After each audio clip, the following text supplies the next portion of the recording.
અમદાવાદમાં દશામાની મૂર્તિઓના વિસર્જન માટે કોર્પોરેશનની વ્યવસ્થાને લઈને ભક્તોમાં ભારે રોષ જોવા મળ્યો છે, જેમાં દશામાની 10 દિવસ સુધી ભાવ, ભક્તિ અને ધામધૂમ સાથે ઉજવણી કરવામાં આવે છે, પરંતુ 10 દિવસ બાદ વિસર્જન સમયે આ મૂર્તિઓના રસ્તા કે નદી કાંઠે રઝળતા દ્રશ્યો સામે આવ્યા છે.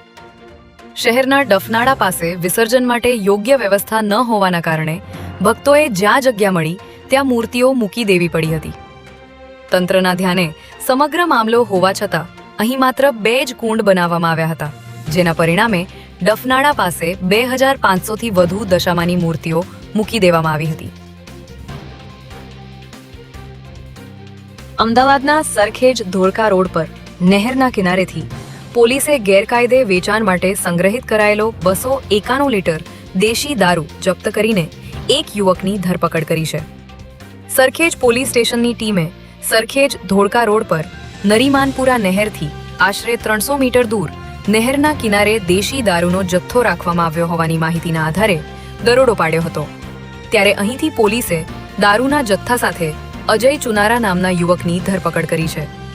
હવે પોલીસે જપ્ત કરાયેલા દારૂનો જથ્થો ક્યાંથી આવ્યો હતો તે દિશામાં તપાસના ચક્રો ગતિમાન કર્યા છે.